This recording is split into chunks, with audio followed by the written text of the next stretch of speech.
No programa de hoje, você vai conhecer a história de um executivo determinado e audacioso que fundou uma das maiores instituições de ensino empresarial do país.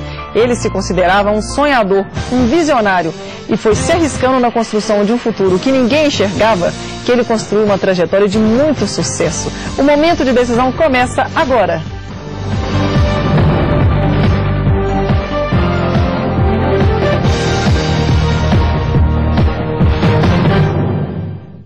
Ele nasceu em família humilde e teve que trabalhar muito para construir a carreira. Sempre enxergou longe os caminhos que o nosso mercado um dia teria que seguir. Hoje, ele é um dos homens mais respeitados no Brasil quando o assunto é ensino acadêmico voltado para as necessidades das empresas. Está conosco o presidente da Fundação Dom Cabral, Emerson de Almeida. Professor, é um prazer tê-lo aqui no momento de decisão. Prazer é meu. Conta para os nossos telespectadores, você começou a trabalhar muito cedo, é verdade? É verdade, eu comecei a trabalhar, eu tinha mais ou menos 9 para 10 anos. O meu pai tinha uma barraca na Feira dos Produtores. Sei. Hoje é uma estação de metrô, ali em frente à rodoviária.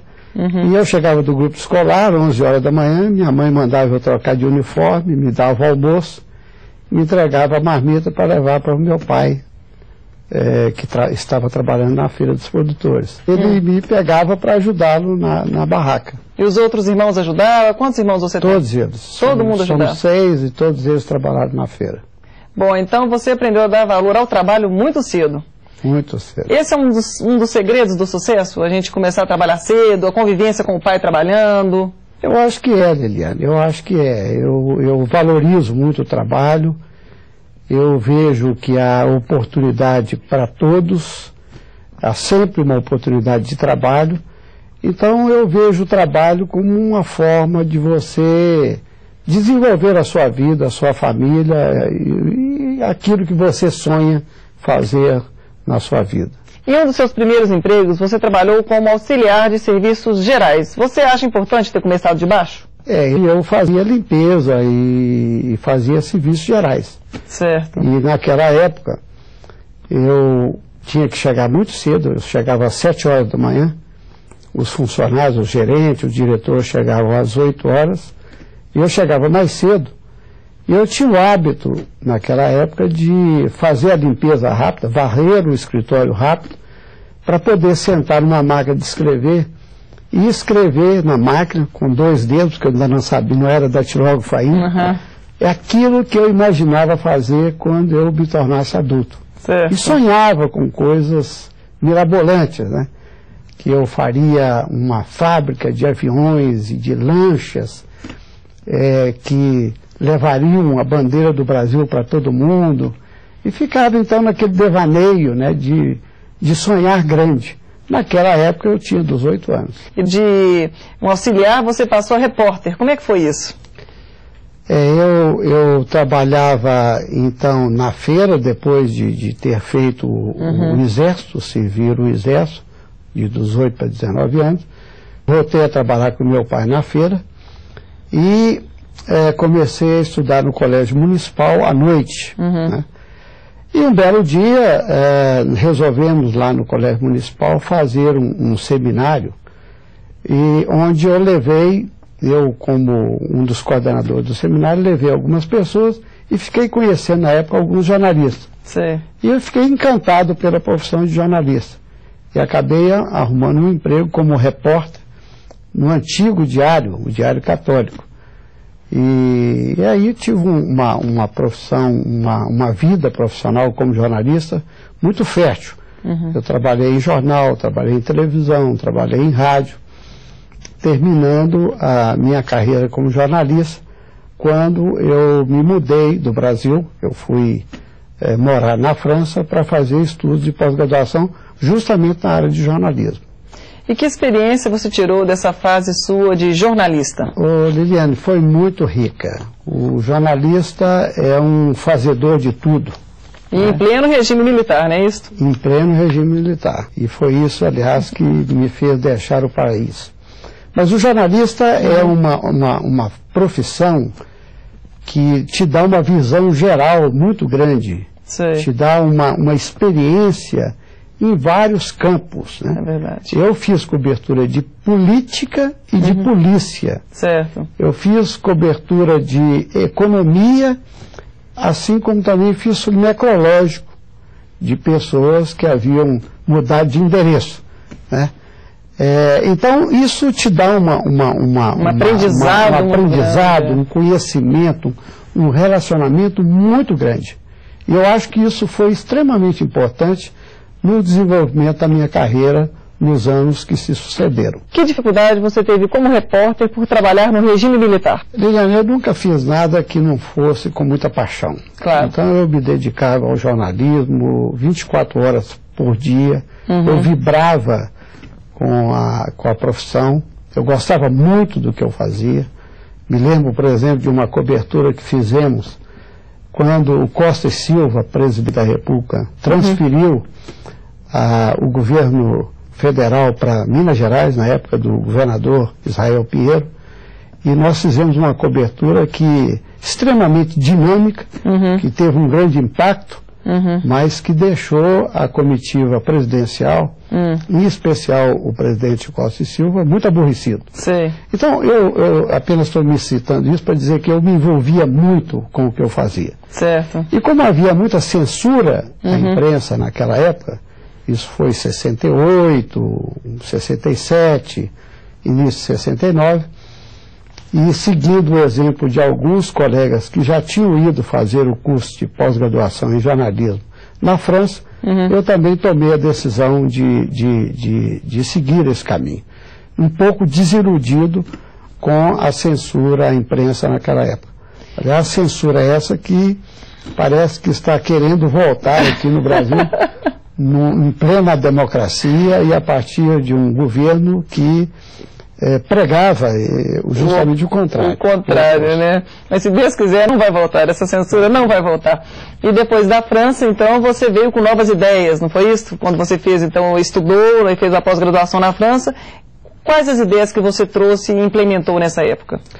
Liliane, quando eu deixei o Brasil, eu trabalhava ao mesmo tempo em jornal e trabalhava como assessor de imprensa da Universidade Católica de Minas Gerais. Eu montei junto com um colega, Olívio de Souza Dutra, e a convite de Dom Serafim, a assessoria de imprensa da Católica. Sim. Saí do Brasil, voltei 2 anos depois e naturalmente a universidade não esperou que esse tempo todo. Quando eu voltei, eu encontrei a assessoria de imprensa, onde eu trabalhava, ocupada por um colega. E o pessoal da universidade não tinha muito o que fazer comigo, né? Fiquei 2 anos fora, resolveu me colocar na faculdade de comunicação como vice-diretor e como professor da escola.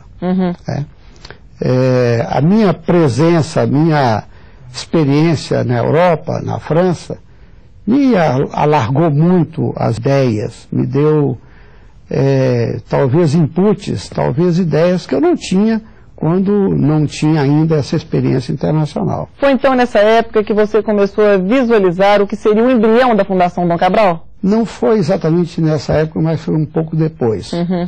Acontece que, quando ainda na Faculdade de Comunicação, um belo dia a reitoria me informou que eu deveria representar a universidade num seminário sobre extensão universitária que estava por acontecer na Universidade de Ponta Grossa, no Paraná. E eu, então, fui a esse seminário. Foi uma semana de informações e de troca de experiências sobre extensão universitária, sobretudo nos Estados Unidos. Aliás, os professores desse seminário, os palestrantes eram quase todos americanos. Não havia extensão universitária no Brasil naquela época. Sim.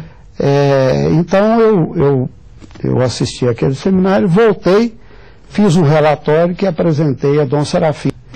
E ele, uma semana, 15 dias depois, me chamou e me disse que, como eu havia estado em Ponta Grossa para aprender o que era extensão universitária, tinha feito um relatório sobre o assunto, que eu deveria então cuidar de implantar um centro de extensão dentro da Universidade Católica aqui em Minas Gerais.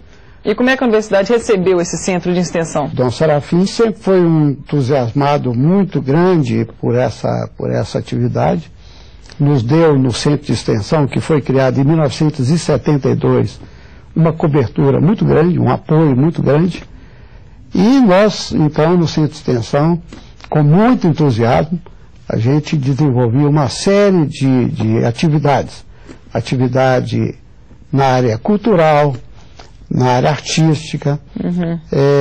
Nós fazíamos lá o que nós chamávamos de colônia de férias para filhos de professores e funcionários, e organizávamos também cursos de extensão de curta duração, 30 horas de duração, uma semana, 2 semanas, em várias áreas da universidade.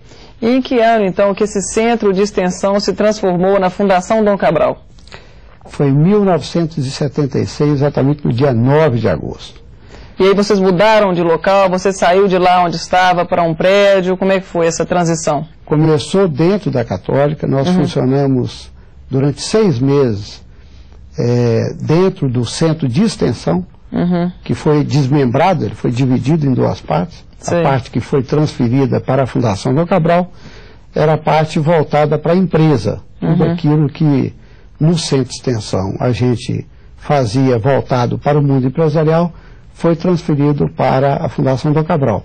E a outra parte, a parte mais cultural, mais voltada para o mundo universitário, continuou no centro de extensão. E como foi que a Fundação Dom Cabral começou a atuar com consultoria? Ela já nasceu com essa ideia. Ela nasceu dessa ideia. Ainda no centro de extensão, a gente organizava programas, cursos de extensão para gerentes.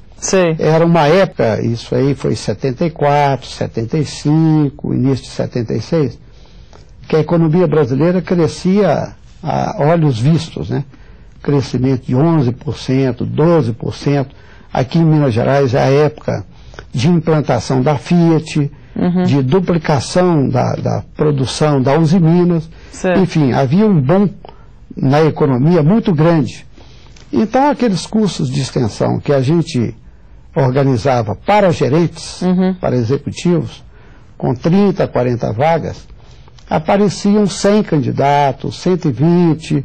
Aí você sentiu uma demanda, não é? Exatamente. Nós percebemos que havia uma demanda latente de consultoria na área gerencial, na área de empresa. De empresas, né? Isso nos chamou muita atenção. Ela está treinando o gerente, a pessoa que está ali na empresa, quer aprimorar, né, quer crescer junto com a empresa, não é isso, professor? E qual que é o maior desafio, então, de ser consultor de empresas, né? De estar treinando essas pessoas que estão dentro da empresa, né, em busca da melhora contínua?